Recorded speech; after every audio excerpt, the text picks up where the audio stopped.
Jadi walaupun para sahabat Rasulullah ibadahnya kuat, iman mereka kuat, tetapi tetap diuji oleh Allah. Bayangkan kelaparan 3 tahun Pak, kurang ibadah apa Rasulullah dan para sahabat, kurang baca Quran seperti apa lagi. Jadi bagi orang-orang yang menganggap bahwa kalau kita rajin sholat tuh hidup kita tuh enak, jalan tuh mulus, nah ini stres dia nanti nih Pak. Jadi begitu doanya tidak dikabulkan, dah setahun sholat duha dan tidak juga dapat kerja Pak. Matilah situ, tidak usah sholat duha lagi, percuma ya. Baca surah Al-Waqiah tiap malam tidak juga kaya. Kalau ini yang dituju Pak, kecewa. Jadi dalam 3 tahun itu harta Ummul Mukminin Khadijah itu Pak, pengakuan pedagang Arab, dikumpulkan seluruh harta pedagang Arab itu sama dengan 1 harta Ummul Mukminin Khadijah. Itulah kekayaannya, tetapi semuanya habis untuk menanggung makan umat Islam selama 3 tahun. Jadi boikotnya itu tidak boleh menikah, tidak boleh berjual beli, tidak boleh bergaul dengan orang-orang Islam. Begitulah susahnya mempertahankan keimanan itu Pak.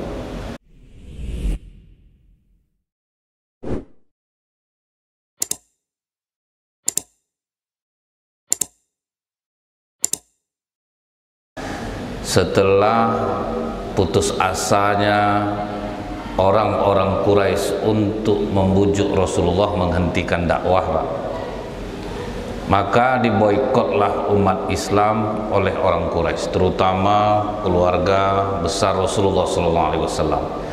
Jadi baik yang ikut Rasulullah ataupun yang masih tetap dalam kejahiliahannya, asal keluarga besar Rasulullah diboikot semuanya, termasuklah paman Rasulullah Abu Thalib. Dan tidak sebentar pemboikotan ini Pak, sampai lebih kurang selama 3 tahun lamanya. Jadi dalam 3 tahun itu harta Ummul Mukminin Khadijah itu Pak, pengakuan pedagang Arab, dikumpulkan seluruh harta pedagang Arab itu sama dengan 1 harta Ummul Mukminin Khadijah.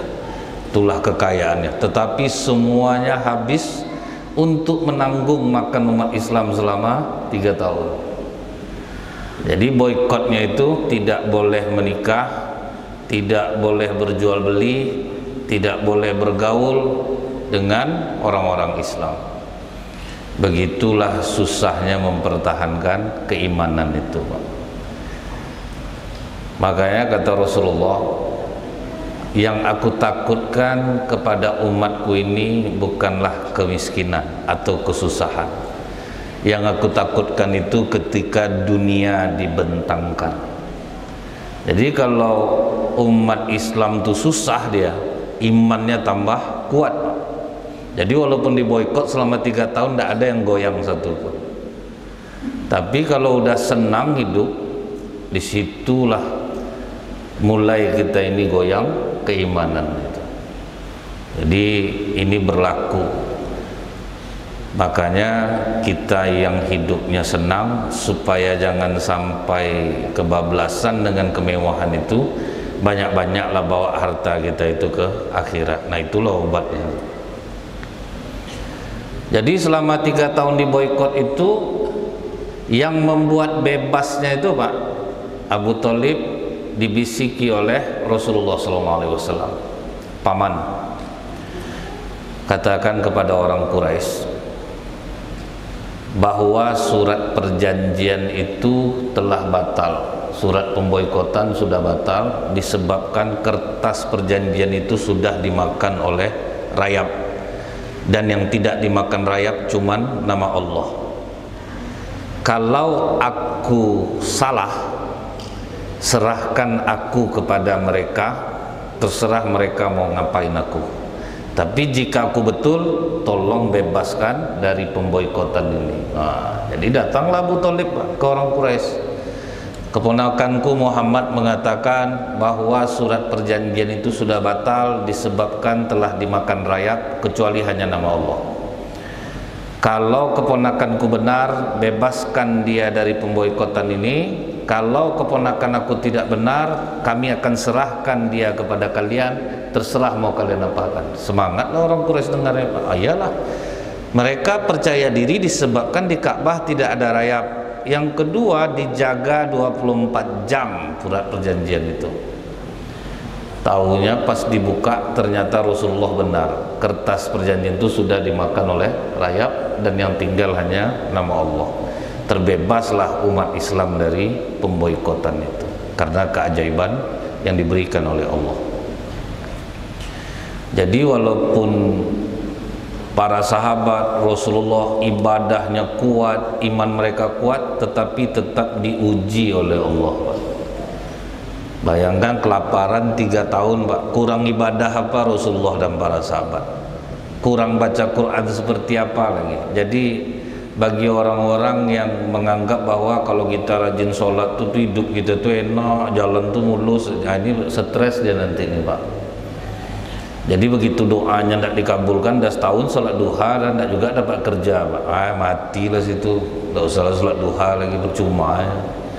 Baca surah Al-Waqiah tiap malam tidak juga kaya.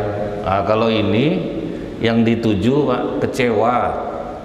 Sedangkan Rasulullah aja dan para sahabat kurang apa ibadahnya 3 tahun Pak, kelaparan.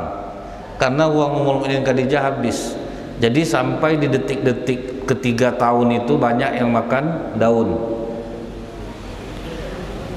Lepas dari pemboikotan, jatuh sakit langsung Abu Thalib, jatuh sakit pula Ummul Mukminin Khadijah. Jadi serentak sakit. Nah, waktu Abu Thalib sakit itulah dibujuk oleh Rasulullah, paman, kau syahadat aja paman, aku yang menjadi penjaminmu di sisi Allah, kau akan masuk surga paman. Itu dibujuk oleh Rasulullah. Datang Abu Jahal sama Abu Umayyah, jangan kau ucapkan kalimat itu Abu Thalib, lebih tua agama kita daripada agama Muhammad. Apakah kau mau meninggalkan agama nenek moyang kita? Naiklah keegoan Abu Thalib tadi Pak, merasa malu dia sebagai tokoh harus menerima Islam. Akhirnya Abu Thalib menggelengkan kepalanya ke Rasulullah dan dia tidak mau bersyahadat. Matilah Abu Thalib dalam keadaan musyrik. Rasulullah menadahkan tangan ke langit, ya Allah, ampunilah dosa pamanku, banyak jasanya terhadap Islam, dia rawat nabimu hingga dewasa, saat ini dia telah wafat, ya Allah, ampunilah dosa-dosa. Marah Allah kepada Rasulullah. Tidak pantas bagi seorang nabi dan orang-orang beriman memohonkan ampun untuk orang musyrik sekalipun keluarganya sendiri. Jadi bagi Allah tidak ada istilah orang dalam ya Pak.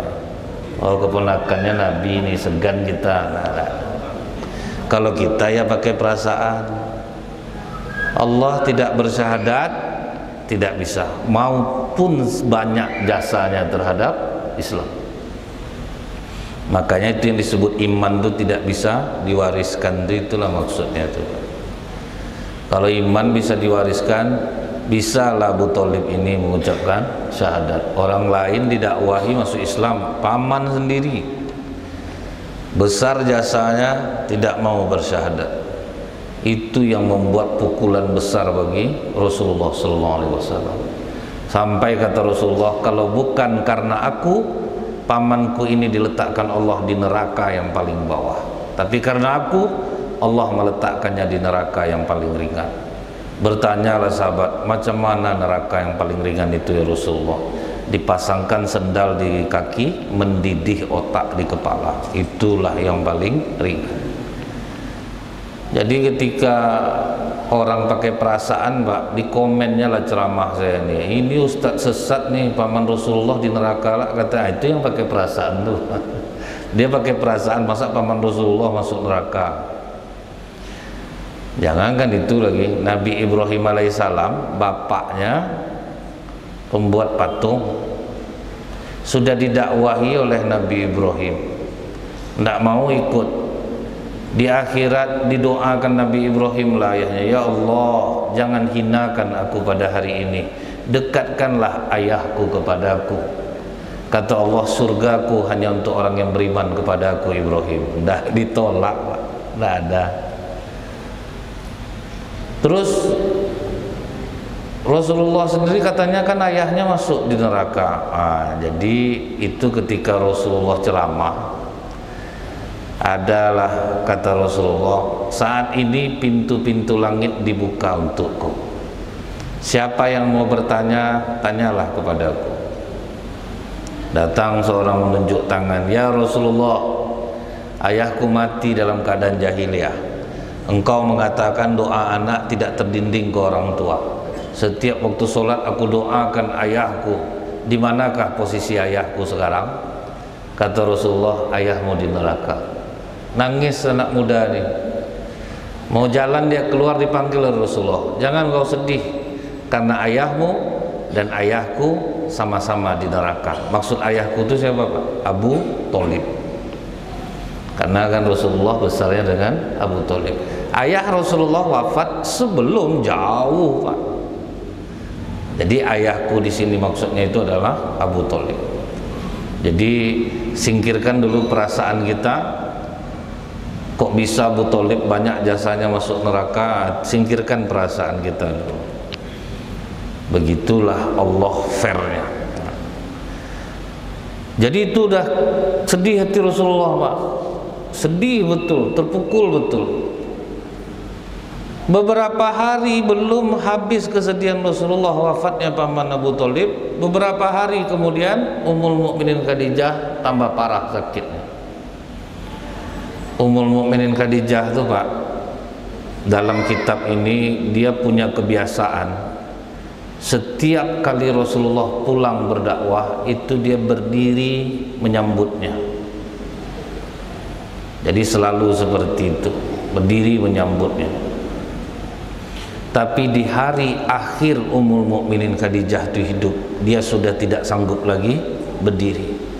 Jadi begitu Rasulullah pulang, Ummul Mukminin Khadijah menggigil ingin menyambut Rasulullah, tapi sudah tidak mampu lagi berdiri, dikejar oleh Rasulullah. Jangan berdiri Khadijah, duduk saja.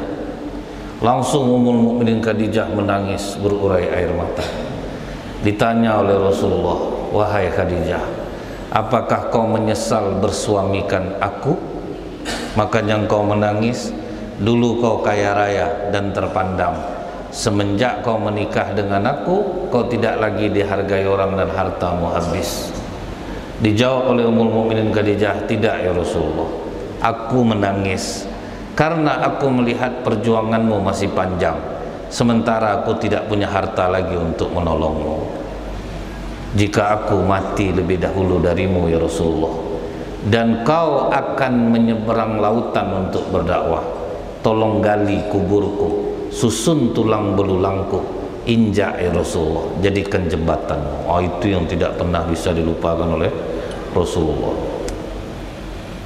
Kalau sekarang perempuan kalau dia mati duluan, pesannya ke suaminya, abang kalau aku meninggal jangan coba nikah. Sempat nikah abang, gentayangan aku tiap malam tengok lah, aku takut kan, duduk aku di atas lemari untuk pindah aku di gorden. Tapi Ummul Mukminin Khadijah ini Pak, yang disedihkan itu duitnya udah tidak ada lagi untuk nolong. Jadi langsung dua kesedihan hanya dalam jarak beberapa hari. Sedih betul Rasulullah.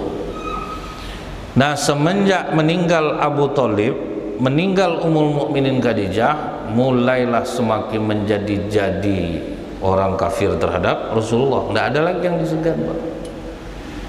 Tidak ada lagi yang tambah dihargai oleh mereka. Makanya Rasulullah mengambil langkah berangkat ke Taif, coba cari lahan dakwah baru yang bisa menerimanya. Diajaknya lah Zaid bin Harithah, anak angkat beliau. Berangkat ke Taif selama 4 hari perjalanan, jalan kaki tanpa memakai kendaraan, supaya tidak terbaca perjalanan Rasulullah. Jadi hijrah itu bukan ke Madinah aja. Yang pertama ke Habasyah, kemudian ke Taif. Jadi waktu jalan ke Taif itu Pak, dengan berjalan kaki, jadi tidak ada yang tahu perjalanan karena tidak ada jejak, habis jejak itu. Sampai di Taif itu Rasulullah begitu besar pengharapannya, karena Rasulullah sebelumnya yakin rasanya kalau di Taif itu mereka akan mau menerima dakwah Rasulullah. Jadi harapan itu ada Pak, tapi memang terbukti Rasulullah itu pun tidak tahu sesuatu yang akan terjadi, yang akan datang, kecuali apa-apa yang sudah diberitahukan oleh Allah. Sampai di Taif Rasulullah mulailah berdakwah di pasar, orang per orang. 15 hari Rasulullah di Taif nihil, tidak ada pengikut. Jadi memang apa namanya nih Pak ya, dakwah Rasulullah itulah yang disalin oleh jamaah tabligh per satu-satu, ngajak orang 15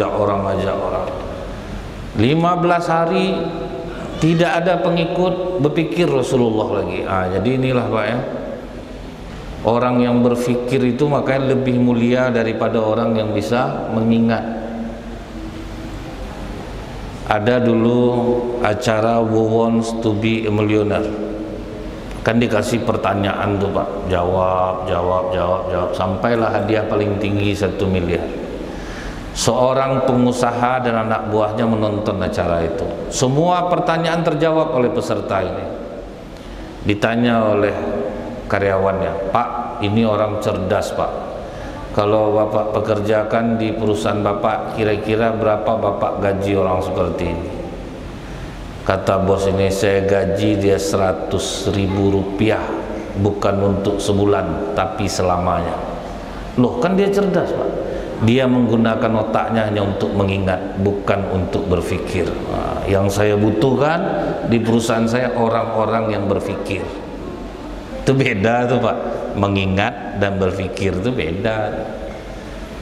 Kayak Rasulullah berpikir dia, apa jalan yang lain lagi ini untuk berdakwah?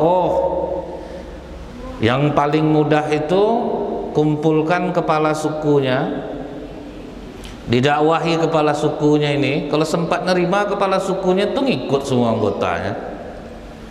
Dicoba pula dengan cara seperti ini, didakwahi oleh Rasulullah kepala suku, mulai masam muka mereka.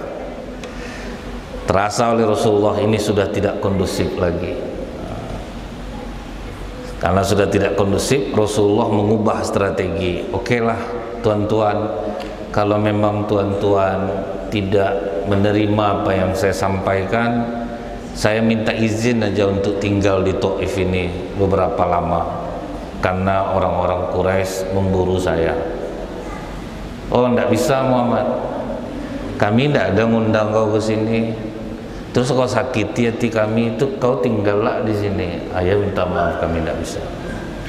Kalau gitu tuan-tuan izinkan saya keluar dari sini. Oh, itu pun tidak bisa lah semudah itu Muhammad. Kau udah menyakiti kami kau di sini nih. Akhirnya apa? Dikumpulkan dari mulai anak-anak sampai orang besar, pegang batu satu-satu. Kemudian mereka susun 2 baris. Sepanjang Rasulullah berjalan itu semua melempar batu.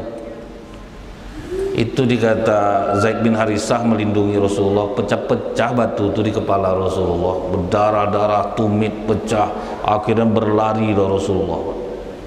Dan jaraknya itu diukur dari tempat dia dilempar sampai ke kebun anggur milik Saibah itu sekitar 4 km. Sprint, dikejar, diburu. Tidak ada ilmu kebal Rasulullah Pak. Itu maka saya salut kalau ada orang zikir-zikir dia kebal badannya, itu mau kita berguru Pak, lebih lah dari Rasulullah kayak gitu. Walaupun pakai inilah Pak, tapi perguruan ini bagus Ustaz. Syarat untuk mendapatkan ilmu kebal itu tidak boleh melawan dengan orang tua, tidak boleh meninggalkan sholat, tidak boleh minum minuman keras. Memang bentuknya bagus Pak. Nah, inilah yang sedang saya bahas, kitabnya judulnya Talbisul Iblis di Masjid At-Thaibah. Bagaimana iblis menyampaikan keburukan tapi melalui jalan seolah-olah benar. Misalnya Pak, bapak curi uang orang tapi niat bapak baik mau bangun masjid buat tanggung royal, itu talbis iblis nama itu. Duit saya kan untuk bangun masjid. Nipu orang dagang, saya nih duit untuk bangun masjid juga Ustaz. Jadi ngolah orang itu biasa kan untuk saya. Kan inilah Pak ya. Itu namanya talbis iblis. Jadi Rasulullah SAW dilempar ternyata luka Pak, berdarah-darah Rasulullah. Padahal Habibullah itu tetap diperlakukan Allah seperti manusia biasa. Sementara kami sekarang ini ceramah tidak suka orang, paling orang diam Pak. Tidak akan ada yang melempar batu. Sudah itu pulang ceramah dapat amplop lagi, tak ada pahala, tak lagi ini Pak. Macam itu Rasulullah buat dilempar pakai batu. Saya ingat dulu dinasehati saya Pak. Inilah yang diingatkan Ustadz tuh ke saya. Rasulullah dulu berdakwah, jangankan duit lagi, duit beliau yang habis dilemparlah sama orang pakai batu. Kita sekarang pandailah mengeluh-ngeluh. Wah, masuk hati saya tuh. Jadi beberapa bulan kemudian ada masjid telepon saya, bisa carikan Ustadz untuk Idul Adha Ustadz. Masjid kami belum dapat. Ingatlah saya Ustadz yang menasihati saya tuh. Saya telepon beliau, Ustadz bisa isi Idul Adha Ustadz, orang tuh belum dapat lagi. Berapa amplopnya? Kata. Saya balikkan lah Pak. Ingat tak dulu Rasulullah SAW. Jadi kadang kami ini cakap pandai Pak.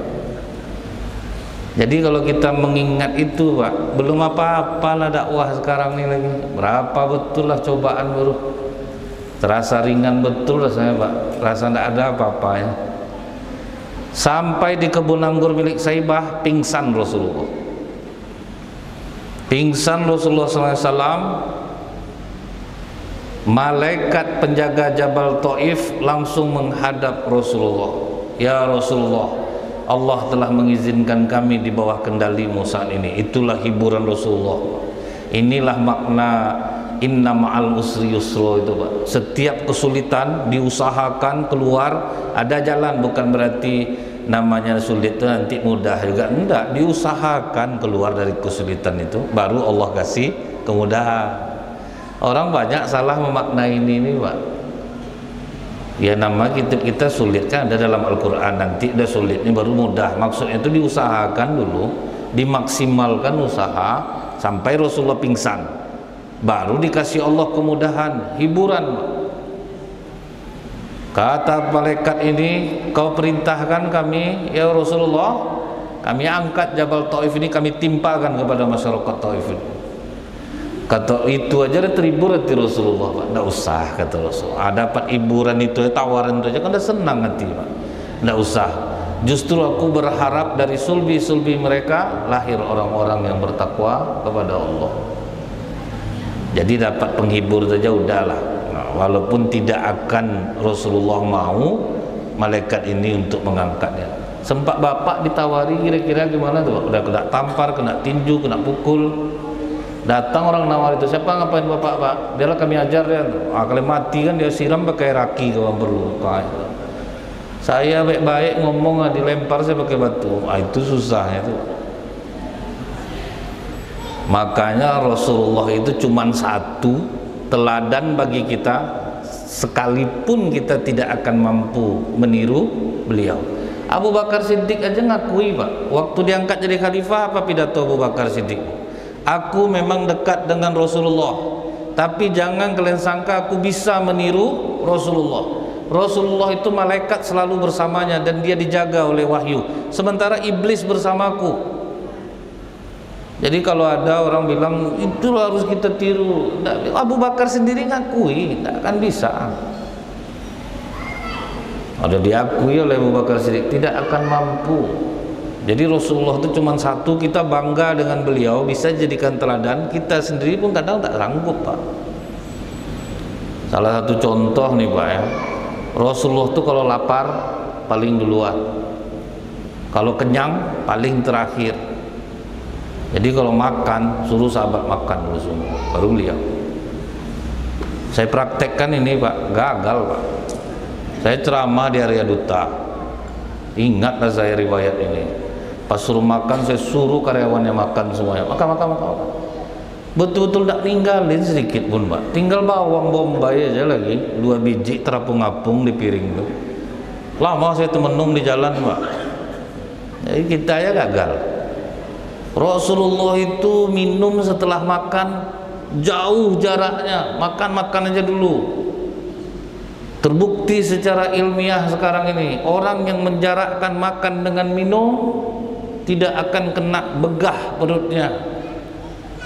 Sudah ceramah saya makanlah sama jamaah, tercukik saya, Pak Haji tolong, ingat kaji tadi Ustaz, jarak kan makan tuh. Tak bisa, Pak. Rasulullah ketuk pintu malam pulang 3 kali, tidak dibukakan, tidur depan. Ada yang sanggup enggak, Pak? Tidak akan ada, yakin. Udah ditelepon, sambil ngetok pintu, telepon ini mainnya terus tuh, Pak. Tidak juga dibukakan, mengamuk tuh, dilemparnya atap rumah pakai batu. Sampai istri bang kena marah, kemana pergi telinga tuh, tidur macam orang mati. Coba Rasulullah kok 3 kali ngetok, tidur depan tuh. Jadi itu, Bu, kesabaran Rasulullah itu tidak akan ada yang bisa, Pak, rasanya tidak akan ada. Dan itu lahir batin, bukan di mulut aja. Kalau kita kan bisa aja pencitraan, Pak, kan? Sama dengan ada ustadz, dia bawa anaknya ribut di depan orang ramai. Sayang, diam ya nak ya, diam, papa lagi ceramah, diam ya. Datang anak saya, tengok sama papa ustadz tuh, ramah dia sama anak, depan orang, nak. Di rumah kena belalak mata ya. Kalau sempat papa pun pasti gitu juga tuh, diam ya sayang, depan orang. Di rumah ribut, bikin malu. Kadang kita lah yang kena, papa tak ada macam itu. Kadang menyuruh tuh mau marah, itu depan orang. Nah, udah mainan kami, itu udah tahu kami. Kalau anak-anak ribut, wah buat sabar gitu. Jangan ya sayangnya, asli tak ada macam itu. Saya ingat dulu ada ustadz ceramah tentang rumah tangga Rasulullah, senyuman Rasulullah, kebaikan Rasulullah kepada istri. Ada bapak-bapak duduk balik tiang tuh, Pak, ketawa aja kerjanya, padahal enggak ada yang lucu, Pak, enggak ada yang diketawakan. Saya curiga sama bapak tuh. Saya tanya, Pak, apa bapak ketawa tuh? Ustaz serius nyampaikan. Tetangga saya ustaz tuh pemukul sama istri itu, tahu lah saya. Itulah kadang, Pak, ya. Apa hiburan Rasulullah yang kedua, Pak? Setelah ditawari mau dihancurkan Taif, Rasulullah menolak. Ada budak orang kampung Nineveh namanya, Bu. Itu kampung Nabi Yunus bin Matta alaihissalam. Dia jadi budak saibah. Dia ngantar makan sama minum. Duduk sama Rasulullah, ditanya Rasulullah, kau dari mana? Aku dari Nineveh, Rasulullah. Wah, itu dari tempat saudaraku Yunus alaihissalam. Kau tahu tentang Nabi Yunus? Diceritakan oleh Rasulullah, tertarik dia, Pak. Akhirnya bersyahadatlah budak ini. Senang hati Rasulullah. Sama dengan kita jualan, Pak. Tidak ada jual beli tuh, nanya orang, nanya aja senang hati, Pak. Tapi marketing Rasulullah itu marketing langit, Pak, yang disampaikan kebaikan. Kalau kita kan marketing bumi yang menyenangkan hati seperti itu. Udah senang hati Rasulullah. Sudah itu jalan pulang sampai namanya di lembah Wadi Nakhlah. Dapat lagi Rasulullah hiburan.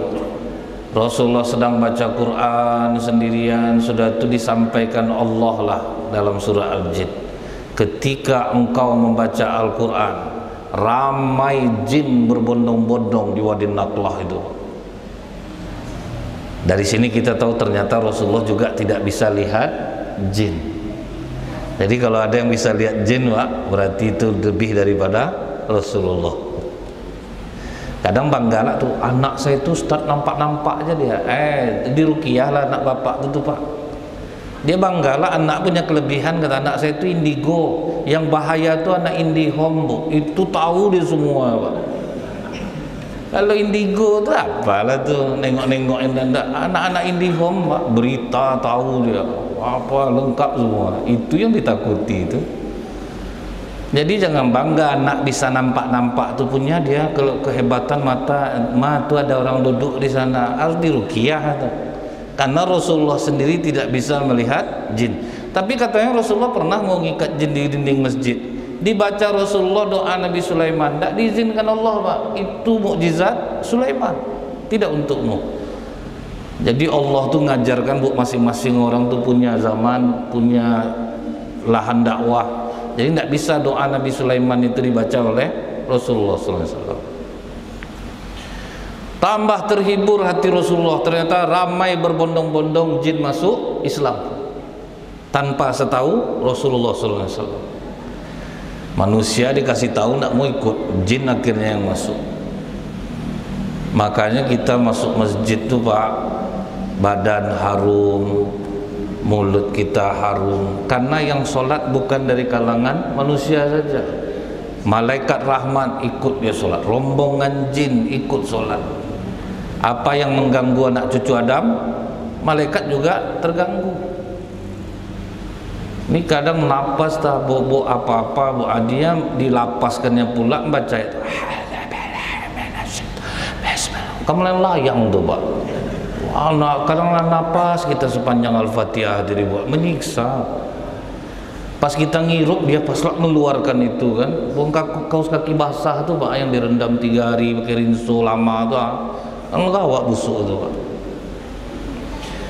Jadi mulut harus harum, badan harus harum, apalagi di ruangan AC. Ini untung kita orang ngaji semua, Pak, tidak ada yang berbau, mulut tidak ada bau. Kalau ada agak bau, jangan besar-besar betul bukanya, sikit-sikit aja.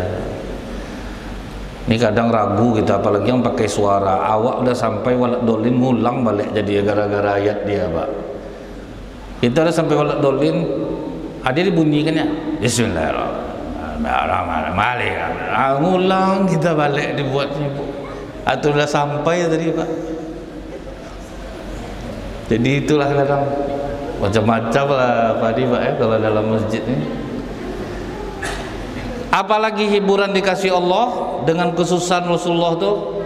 Kan Rasulullah tidak bisa masuk ke Mekah lagi, Pak. Tidak bisa masuk ke Mekah lagi. Siapa yang menjamin Rasulullah masuk ke Mekah? Namanya Mut'im bin Adi. Tidak orang Islam, tapi sangat sayang dan kagum dengan Rasulullah SAW. Dia tidak Islam. Dia itulah yang menjemput Rasulullah sama anak-anaknya. Ya Rasulullah, aku yang menjaminmu masuk ke Mekah. Dia tetap tidak mau masuk Islam, Pak. Tapi dia sayang sama Rasulullah. Jadi disinilah kita tahu ya, Pak, ya, berkawan dengan orang berakhlak. Jadi bukan harus seagama. Rasulullah sangat kagum dengan Mut'im bin Adi ini. Sampai kata Rasulullah masalah tawanan perang Badar, kalaulah Mut'im bin Adi memohon kepadaku untuk melepaskan tawanan ini, aku lepaskan karena hormatku kepada Mut'im bin Adi.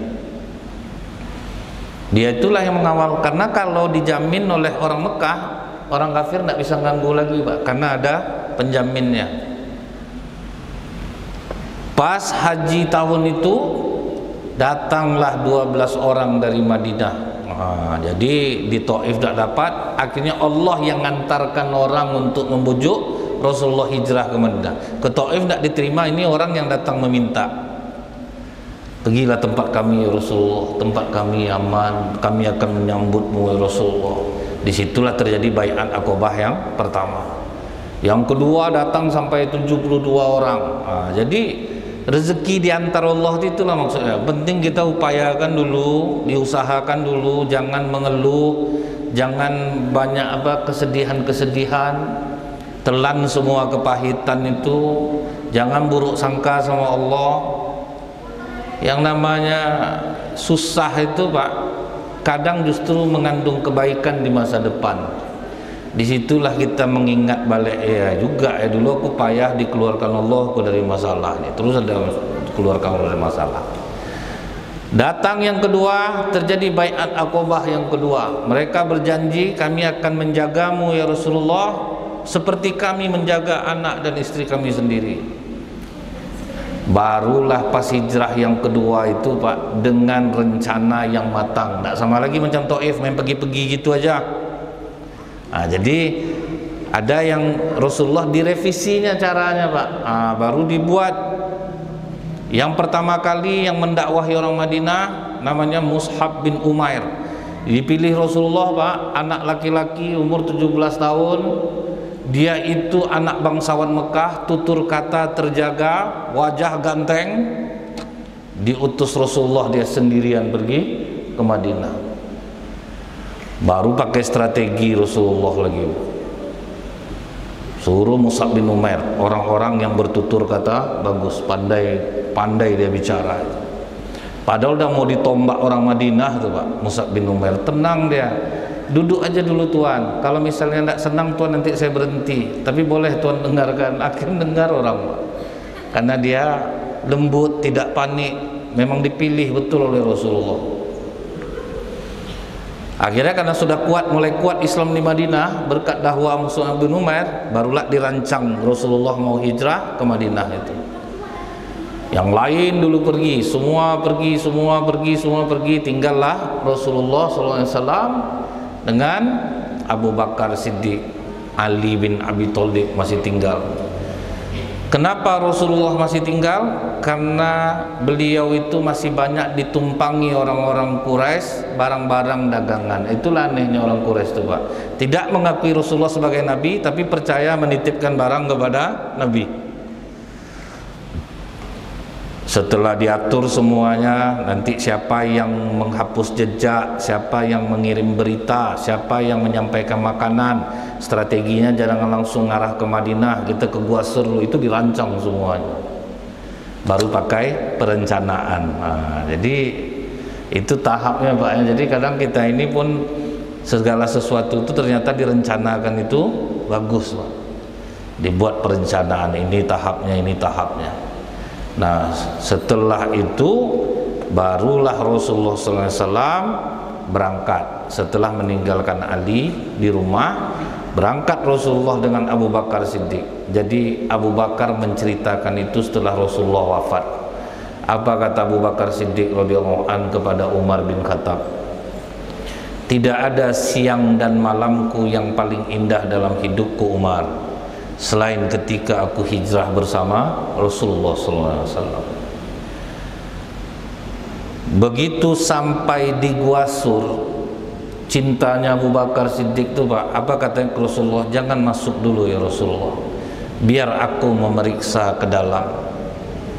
Aku takut jika ada hal-hal yang membahayakan bagimu. Kalau ada hal yang membahayakan, biarlah aku yang kena, asal jangan engkau. Padahal Abu Bakar itu Pak, donatur besar. Dia yang membiayai perjalanan, tapi dia juga menyerahkan jiwanya kepada Islam. Kalau kita kalau udah banyak nyumbang kan standby Pak. Seganlah orang bawa, enggak salah bawa bapak itu lagi segan kita, dia udah banyak nyumbang, kan gitu ya Pak ya. Yang bapak itu gitu juga, aku udah nyumbang, aku juga lagi kalian bawa. Parah kalian nih. Aku kalau duit bisa aku, kan gitu biasa. Tapi Abu Bakar udahlah dia nyumbang, dia ikutlah pergi. Maka kata Rasulullah itu, sahabat sehebat apapun umat Islam di masa yang akan datang beribadah, nilainya sama dengan tidurnya sahabatku. Jiwa mereka itu yang tidak bisa kita tandingi Pak. Jiwa mereka itu, mereka nyumbang besar, berkorban, ia juga.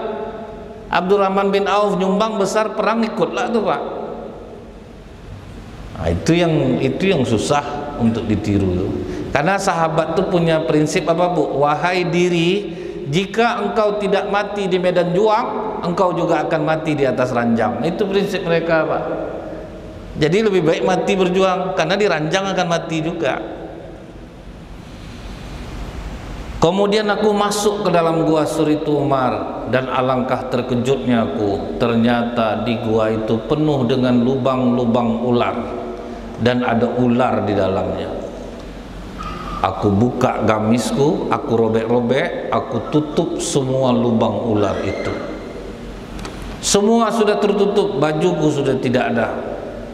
Ternyata masih ada 2 lubang lagi di bawah kakiku.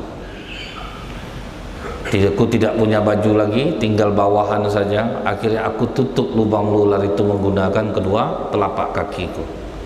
Setelah itu aku katakan, ya Rasulullah, sudah aman, masuklah ya Rasulullah.